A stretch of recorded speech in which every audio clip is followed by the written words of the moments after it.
A couple months back, my wife and I got into Dead by Daylight, and we love it. I mean, it's got its ups and downs, but we've been enjoying it. I've never seen my wife so crazy about an online game before. She's really never been super into, online games. She's always been more into, story games. But it's been great so far. So when I heard that there was a story-driven game based in that world, we got hyped. And I was even more stoked to see that it was going to be developed by Supermassive Games, who you might know from The Dark Pictures, Until Dawn, The Quarry, all that stuff. All great games. I was just hyped. It dropped last Tuesday, and I've got to say, it's pretty good. I actually haven't fully finished it yet. I got little ones at home, so most of my attention goes to them, plus I work. So I played what I could. So the casting of Frank Stone is a horror kind of choose your fate kind of game, playing very similar to The Dark Pictures and Until Dawn. You have a group of people, there's some spooky shit going on, don't let them die. You wander around these areas for clues and objects of interest, trying to uncover the story, while interacting with characters in the world, choosing what your response is, and all that. If you played one of these games, you kind of get the deal. So how does the gameplay feel? For the most part, smooth. I think it plays great. It is stiff in some areas, but most of the time it flows really well. I mean, no game is perfect, if you ask me. There are some QTEs, or QuickTime events, which in most games I'm never a fan of. But in these type of games, I quite enjoy them. It feels right. It's like, not getting just a straight up jump scare, something boo in your face and runs away. It kind of makes you, it's a good, reaction time kind of thing. And I even like how some of the QTEs are set up like skill checks from DBD. Small detail, but when you play DBD and play this, it does feel awesome. You feel at home with it.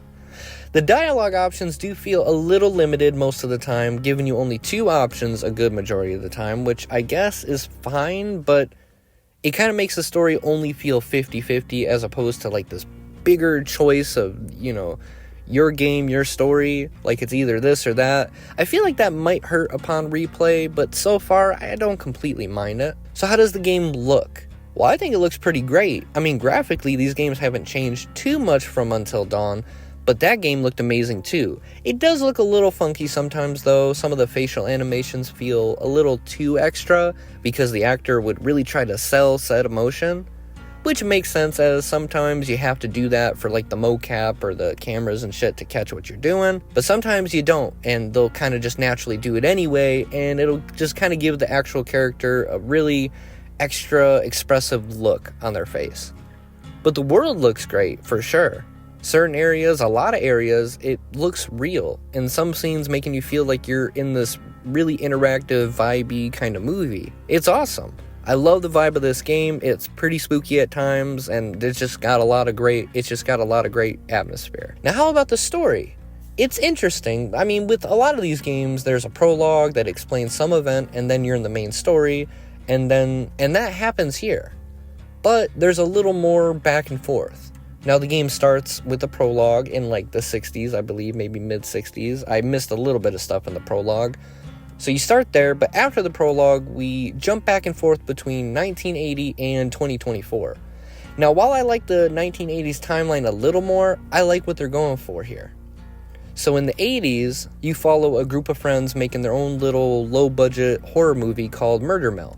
The actors here are fine. I love the town of Cedar Hills, but then again, I'm a sucker for Oregon, or at least that, kind of aesthetic. It has that fun small town vibe to it. And with this time era, it's a perfect mix. Now there's the 2024 timeline, where 2 women are invited to a manor in England as this lady reached out to them with a proposition. I do like creepy manor vibes, but you just can't beat small town horror vibes. All in all, without spoiling anything, it's solid. I haven't seen the ending yet, but the story has kept me hooked for sure. I like all the characters so far. I can't say I don't like any of the main characters you play as, but I can't wait to see where it goes from here. It's definitely very interesting. The beginning was pretty very creepy, the prologue. It had my heart racing for a second, and now I'm kind of in a calmer area of the game. But now, to talk a little about the Dead by Daylight connection, other than small Easter eggs that you'll find throughout the game, this story takes place in the world of Dead by Daylight, so the entity and the trials, they're all a thing. I mean, none of the main characters are aware of it, especially in the beginning, but it's all there. It's super sick to see. While I don't know enough about Dead by Daylight, as I still consider myself a noob of this game, seeing these connections are still really cool. In Dead by Daylight, all the survivors and killers have a backstory, some better than others. Mainly, all the original characters have pretty decent stories. But then, so there's this kind of backstory just there for you to find, and it's all really interesting. And to see a story game in this world is just fire. I wasn't sure how I felt about it when I first seen this game getting announced, but the more I learned and the more I got hyped. I just think it's cool to see.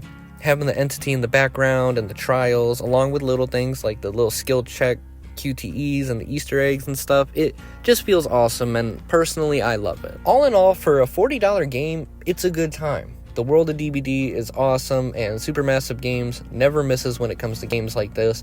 So even if you aren't a fan of Dead by Daylight, there's a lot of great stuff here. You don't have to go play DBD to understand. It's all in all a good time.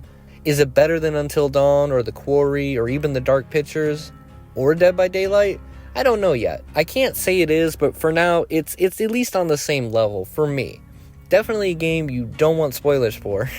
And it's a game I think if you're into like horror movies or / games or Dead by Daylight, you really got to give it a shot. It is a good time. So maybe I'll do a story spoiler video at some point in the future. I don't know yet. Lots of games are coming out right now. This is kind of a harsh time right now as a YouTuber.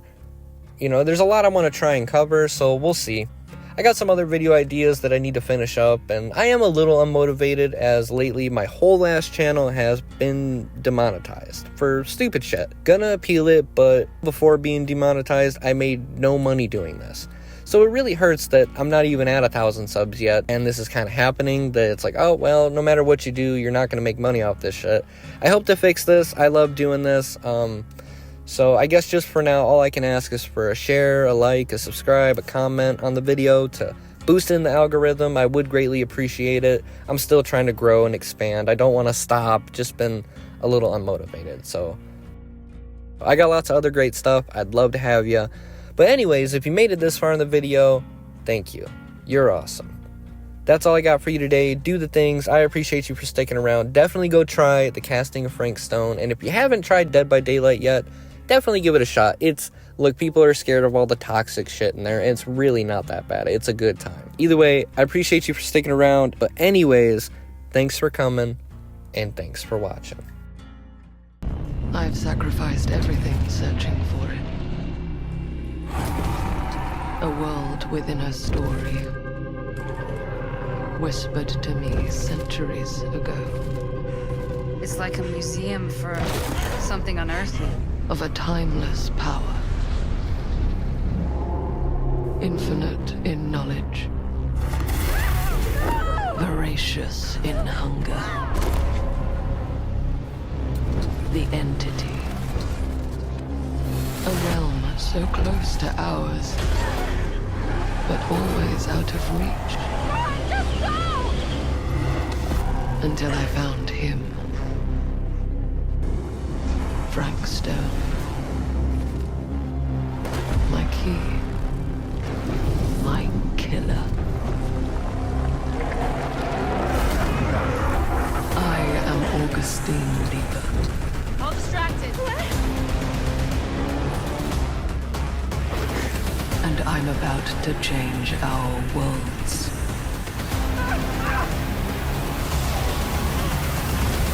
Forever.